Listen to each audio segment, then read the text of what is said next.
Hello guys, সবাই কেমন আছো? আশা করি যে যেখানে আছো খুব ভালোই আছো। আমি ভালো আছি। তো আজ একটু বিনা ফিল্টারে চলে আসলাম। আমাকে কিন্তু বিনা ফিল্টারে ঠিক এরকমই দেখতে লাগছে। তো ভয় পেও না যেন কেউ, প্লিজ। তো চলো কোথায় এসছি তোমাদের সাথে শেয়ার করি, ঠিক আছে? চলো দেখতে থাকো। ট্যানটানা, দেখতে পেয়েছো আমরা কোথায় এসছি? কি সুন্দর লাগছে যে আজকের ভিউটা, কি বলবো। যদিও এমনভাবে কথা বলছি মনে হচ্ছে যেন আমি রেগুলারলি আসি। তো এই আসলাম। আর ফার্স্ট একবার এসেছিলাম আমার হাজব্যান্ডের সাথে, দাওরের সাথে। আর আজ এসেছি আমার বন্ধুদের সাথে। তো সেই ব্লগটাই তোমাদের সাথে শেয়ার করতে চলেছি। তো চলো কাদের সাথে এসেছি সেটাও তোমাদের সাথে দেখাই।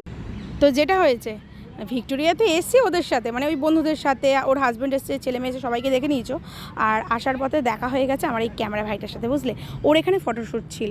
তো যার কারণে ওর সাথে দেখা হওয়ার পরে ওকে আমি বললাম যে তুমি একটু আমাদেরকে একটু ছবি তুলে দাও। তো বললো কেন নয়, একদম তুলে দেবো। ও খুব খুশি হলো।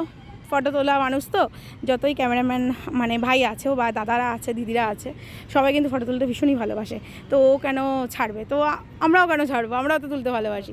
তো যার কারণে আমরা তুলে নিলাম। তো এতক্ষণে তো চিনতেই পেরেছো সে কে, দেখাচ্ছি একটু জুম করে আমি।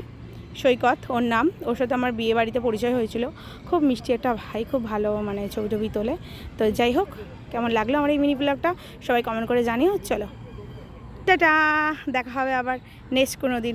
তো আরেকটা জিনিস, ফিল্টার দিয়ে এবার কেমন দেখতে লাগে আমার, সেটা তোমাদেরকে দেখাই, ঠিক আছে? আমার ফিল্টার লুক।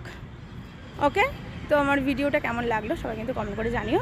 আশা করি ভালো লাগবে। দেখা হচ্ছে আবার কোনো নেক্সট ভিডিওতে। ভিডিওটা অনেকটা বড় হয়ে গেল, স্কিপ করো না কেউ কিন্তু, ঠিক আছে? তাহলে অনেক কিছু মিস হয়ে যাবে। চলো টাটা।